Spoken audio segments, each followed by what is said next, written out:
Thinking Aloud.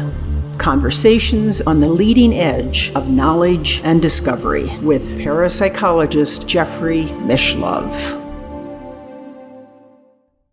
Hello and welcome. I'm Jeffrey Mishlove. Today we are going to explore the influence of ancient Greek culture on modern society. With me is Elaine Dundon, co-author with her husband Alex Pattakos of The OPA Way. She's also author of the business bestseller The Seeds of Innovation and a former faculty member at the University of Toronto. Welcome, Elaine. Thank you. Thank you, Jeffrey. It's good to be with you. And of course, I want to say OPA. Uh-huh. Well, OPA is an expression of joy. It's also, I understand, an expression of warning or danger. Yes, we wrote in our book, The OPA Way, there's 3 definitions of OPA. The first one we trace back to Homer, which really means, as you said, the celebration or joy of life. Mm-hmm. But the converse, the opposite of it, is a danger, look out, be conscious of life. And so it's almost like a yin and a yang. The 2 definitions work together. But in our book, The OPA Way, we named a 3rd definition for OPA. And really it was our travels throughout Greece and reading a lot of the Greek philosophy, but also going to all the villages in Greece. We interviewed a lot of the people in the villages, and we realized that they were living a very meaningful life. Mm-hmm. And we took a look at the lessons that we learned from them, and we realized they actually fit into a definition of OPA. The first one is connect meaningfully with others. So that's the O in OPA. The second one is engage with deeper purpose every day and then in a bigger sense in our whole life. And that's the P. And then the A is embrace life with attitude, all of life with attitude. Mm-hmm. So to the 2 original definitions of OPA, which means excitement and joy of life with look out, be aware of life, we've added that 3rd definition. Mm-hmm.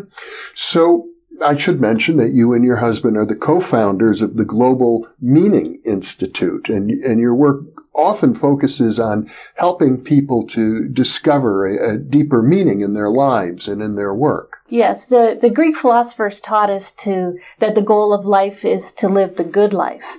But nowadays, when we look at the words "the good life," we've almost translated that into a materialistic view. Mm-hmm. I know because I worked in advertising and brand management and innovation management almost for 20 years. So mm-hmm. I understand the stresses of business. But I think sometimes when we take a look at the terms "the good life," that's not really what the ancient Greek philosophers wanted for us. They wanted us mm-hmm. to live the meaningful life. Mm-hmm. Well, what about Epicurus? A lot of people associate the Greek culture with a kind of Epicurean mentality, and that is often associated with the good life, isn't it? Yes, it is. Epicurus was an interesting fellow because a lot of when you read the actual texts, he actually wasn't really into living and eating lots of good food. He was really into understanding the basics of life. Mm-hmm. And food obviously is one of the basics of life where we connect with other people when we mm-hmm. share food. He actually recommended that it's not what we eat, it's actually who we eat with mm-hmm. is more important. Mm-hmm. And that going back to the O in OPA is connecting with others. Well, there's a sense that I have from my Jewish background, the Jews and the Greeks interacted with each other for thousands of years. And I know that from way back, there's a Jewish criticism of Hellenic culture, and they use the term Apocarus, meaning Epicurus. And it suggested to the Jewish people, at least, that the Greeks with whom they interacted, who claimed to be following in the footsteps of the great philosopher Epicurus, were overly self-indulgent. Oh, that's very interesting. I'm not aware of the differences of that. It's not all that well known, but it does suggest there may be a bit of a tension between the sublime teachings of the Greek philosophers and how they get translated or not translated into the culture itself. I think, many times we look at the word evdaimonia, and that was really the ultimate goal in life, is to live a fulfilled life. But we've translated into, as we have in the Declaration of Independence, life, liberty, and the pursuit of happiness. Right. And that's not really what the Greeks were really talking about. They weren't talking about happiness, which is only the pleasure side of life. Yeah. They actually recommended for all of us to embrace the fullness of life, which is the ups and downs and the joys and sorrows. We can't be happy all the time. Yeah. Now, I happen to know, because I'm a student of the Roman philosopher Seneca, who was a Stoic, but he quoted Epicurus, Yes. liberally in terms of ideas that were consistent with Stoic philosophy, which is very different from self-indulgence. Yes, I think so. It's an interesting thing that I think we can read a passage. There's so many great passages from the Greek philosophers, and I think you can interpret it how you want to. But let's face it, Greece is the country that gave birth to philosophy, and philosophy itself means the love of wisdom, doesn't it? Yes, philosophy. If we take the word philosophy, it's two root words. The first one is philo, which means love, and sophia, which means wisdom. And so we have the word philosophy. It's similar to the word philanthropy. Philanthropy has the same root word philo, which means love, and anthros, which means humanity. So it's love of humanity. And nowadays, it's a similar situation where we've taken a word, philanthropy, and we've somehow translated it into a more materialistic version where we say, write a check. Well, we're going to be a philanthropist. We're going to write a check for a certain charity. Where really, if you go back to the Greek roots of that word, we really mean loving each other and loving humanity. And so we've sort of changed that word too. Yeah. Well, probably a lot of our viewers aren't aware of the fact that about a third of the words that we commonly use these days in the English language have Greek roots. Yes. The word, let's say the word fear, phobia, that comes from the Greek words. And so we have agoraphobia, people who are afraid to go out. Well, agora was the marketplace. So the word agoraphobia is the fear of the marketplace, going out. We have another great Greek word that I love is elastikos, from which we get our word elastic. But elastikos in Greek means being resilient and flexible. So we can see that we can draw the analogy to a rubber band where it goes back, snaps back. But elastikos, I think, is a much more metaphysical word where we really are resilient and flexible. In ancient Greek culture, an enormous transformation took place around 500 BC with the development of philosophy in Greece. It was, some people call it the axial age, because in India and China and other parts of the world, the great spiritual teachers were emerging at roughly the same time as the Greek philosophers, and the world view of people was totally changed. Yes, we write about it in the book, The Opa Way, about how we transitioned from the love of the gods and worshiping the gods and having all the festivals and feeling we needed to appease the gods, to moving into understanding our world and nature and the questions about nature, then to understanding ourselves. And the biggest transition, I believe, what happened there was that we went from the external to the internal. So when we worshipped all the gods and had the festivals, that was more thinking that our lives were controlled by external forces. And what the Greek philosophers really helped us do was understand that we are responsible. Man is responsible. Man, in the biggest sense of humanity, we are responsible for our lives. And that was the biggest transition. And we assume that responsibility by the development of our character. By our character and understanding who we are, not what we have, and especially in today's world, what we have materialistically, or even what job or career we've chosen. It's who we are as a person. What are our characteristics? What are our virtues in life? Do we believe in courage? Do we believe in compassion? What type of person are we? It's not, all the trappings that we have in modern day society. Mm-hmm. The Greeks were very concerned with the nature of the soul. I understand the Greek word for soul is psyche, from which we derive the word psychology. And today we think of the psyche as meaning the mind, which obviously overlaps with the soul, but I gather the Greeks had a deeper understanding. They had a deeper, I'm going to give them, they had a deeper understanding. They really believed that the goal of life is fulfilling our full potential, that we all have our individual path. Euripides had a wonderful saying that there is one life for each of us, which is our own, and that we should follow our unique path. We should try to be the best that we can be and fulfill our true potential, so that when we're on our deathbed, we have our last breath, we don't feel that we had still unfulfilled potential within us. Well, of course, all humans have shortcomings, and I suppose it's rare to find a human being who totally fulfills all of their potential. But even to hold that up as an ideal is something that the ancient Greek philosophers gave birth to. Yeah, and I think really of course we all have shortcomings, but it really also goes back to a lot of what we've written in the OPA way is about the contrasts and the opposites of life. Because if we didn't have any shortcomings, or if we didn't have any, let's call them negative experiences in our lives, then we wouldn't be learning and growing.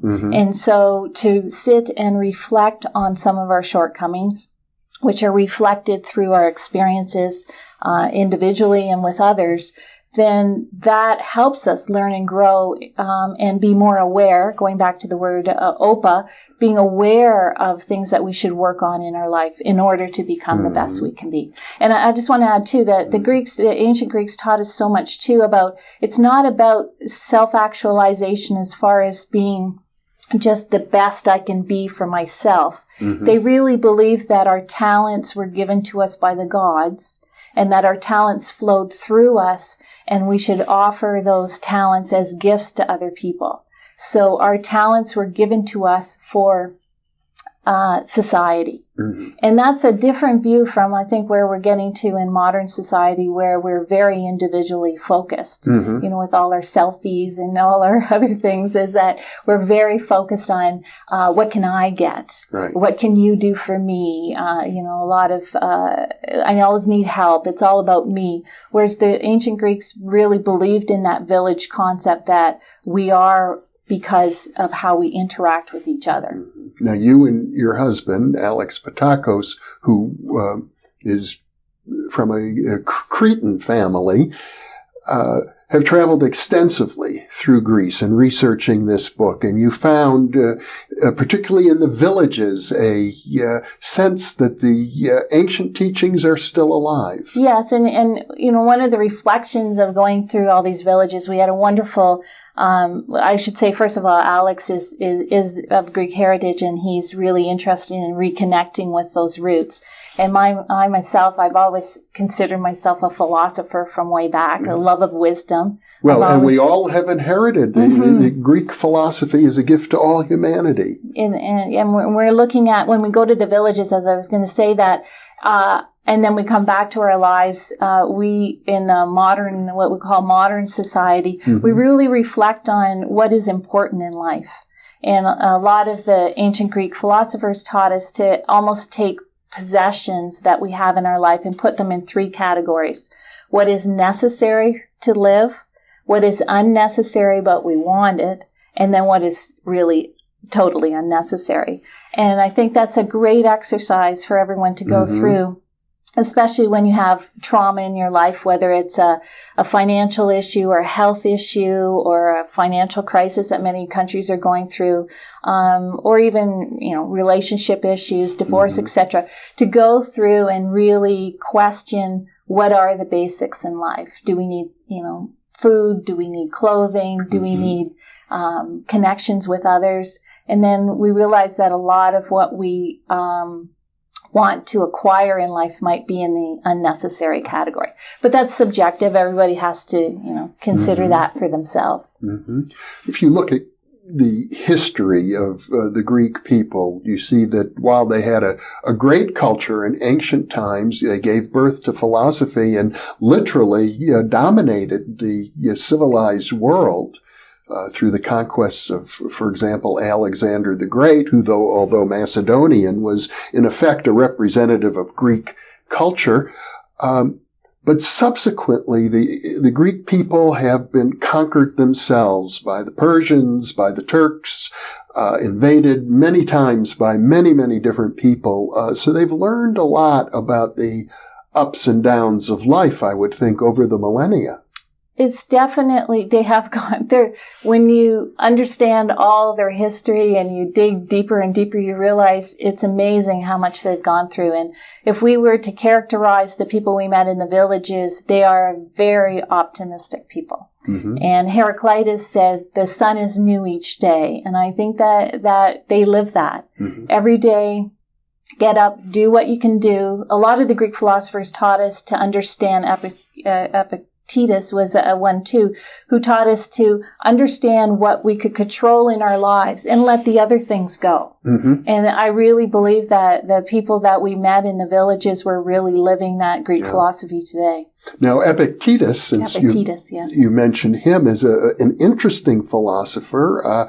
I had the pleasure of interviewing Albert Ellis, the founder of rational emotive psychotherapy, which he largely based on the teachings of Epictetus, who, as I understand, was a slave. He was a slave, and it's interesting because a lot of his philosophy builds on a lot of the previous philosophers that I think laid the groundwork. Yes. And I think we can go back to Socrates, who really, I think, summed it up when he said the unexamined life is not worth living. Mm-hmm. And to really start to question in life, both in work life and in our personal life, what really matters to us, what is meaningful, what is significant, but also to realize, and especially as I know I use a lot of this Greek philosophy in my business world and with our meaning-centered leadership, is to really look for innovative ideas, is really asking those questions and saying, is there a better way to do this? Are there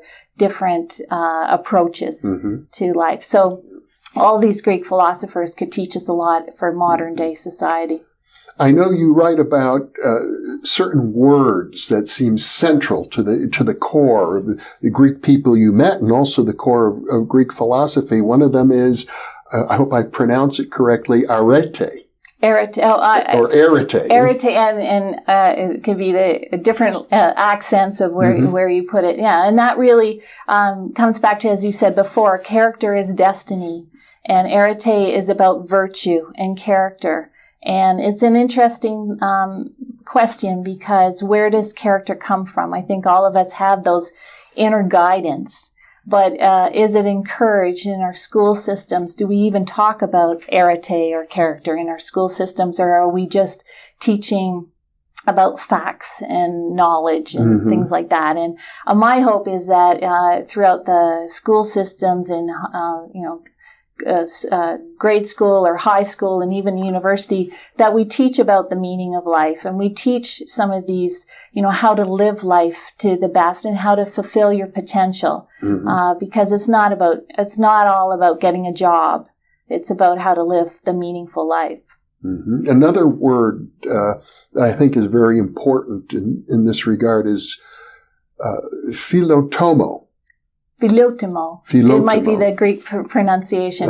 And that, again, will go back to philosophy meaning philo and sophia. Phio meaning love and sophia meaning wisdom. Filotimo is the love of honor. And that, again, is a very interesting, characteristic of the Greeks we met in the village. They really believed that you should honor, first of all, yourself, respect yourself, then respect others within the village, and then others in a broader sense, and then also to respect nature. And so Filotimo is a really, connected to that, there's a Greek word krima, which is the root word of crime. But when you dig a little deeper in the metaphysical side of it, it actually means shame.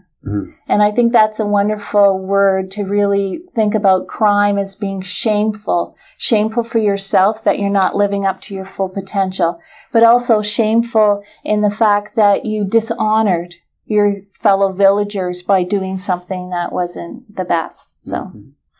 Well, it's very important, as you describe in the Greek culture, especially in the villages, that people interact a lot with each other. They all know each other. They spend lots of time together at a personal level, connecting. So much today, we hear so much. You can read about the studies, or you can just talk to people. So many people say they're lonely. But when we really look at where the loneliness is coming from, they're isolating themselves. They're not reaching out. And in the villages, they really believe that you start with connecting with each other. Every day they meet in the cafe, or it's called the cafenio, maybe even 2 or 3 times a day. And it's really it's not about the coffee. It's about connecting and understanding how the person's day went and understanding if they need something. And so that gives you a sense of security, I think, and when the world is all crazy around you, that you know there's other people there that are going to help you, but then also you have the responsibility to help others. But they really, the whole concept of the village, I would love if we embrace that, because so much I know in the neighborhood we live in, it's difficult. We know more about the celebrities on TV than I know about some of my neighbors. And all of us, we drive home and we open the garage doors and we put our cars in the garage and we go into the house and we don't even say hello or wave to the neighbors or even knowing what's going on. And so that's sort of a sad time that we've been in. And if we can take that concept of the village, and also in my work in bringing a lot of this Greek philosophy to the business world, if we take a look at our workplaces as villages, it would change a lot of how we interact with each other in the work. And we might not look at work as the pyramid of what level are you working at and what's your title. If we looked at it more as a circle, and we interacted with people on a very human basis, I think we'd get a lot more out of work, and we wouldn't have as much of that the engagement issues that we have in the workplace. And I know there are companies that are doing that now quite consciously. I think it's really, it's starting. And I think there is my interest is bringing metaphysics to the work world, and I really believe that there is a shift going on in a lot of the workplaces, that we are moving away from a lot of the financial, only the focus on finances, and really understanding that it's actually a group of people working in a workplace to try to do something better collectively than they could do alone. And I think with all the disengagement and all the issues we have, people want to belong. They want to belong in their neighborhoods, and they want to belong in their workplaces.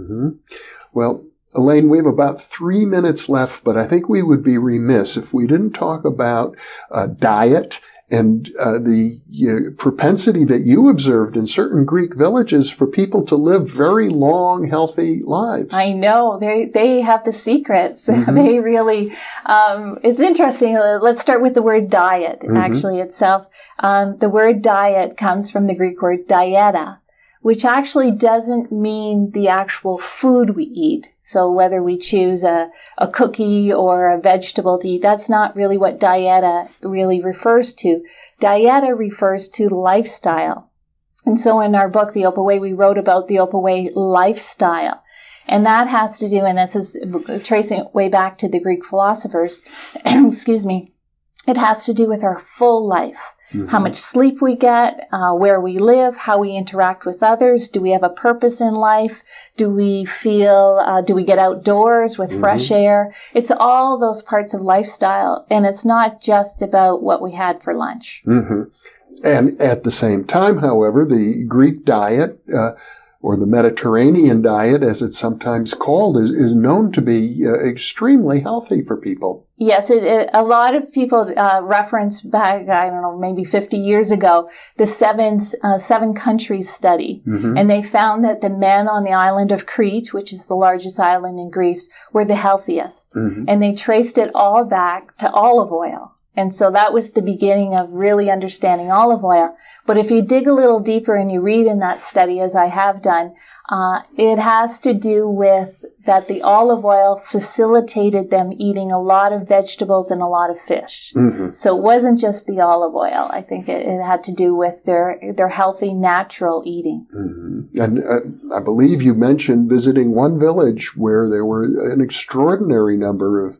people who were over 100 years old. There's a lot of studies going on of what's going on with an Epicurus is one area where, yes, definitely they have the secret. I don't, and it's not, as I said, not just about what we eat. It's our attitude, and that brings it all the way back to OPA, which is how do we connect with others, which is the O. How do we have a deeper purpose in life, which is the P, and how do we embrace all of life, not just the good times, it's all of life. Mm-hmm. The ups and the downs. Ups and downs, joys and sorrows. Finding meaning every step along the way, if possible. Yes, that's our number one goal in life. Mm-hmm. It's not about what type of shoes we wear or what kind of car we drive. It's really looking at, did we find meaning for myself today? And then did I help others find meaning? Mm-hmm. Elaine Dundon, what a pleasure to have this conversation with you and to really appreciate that the ancient Greek culture is in many ways still alive in us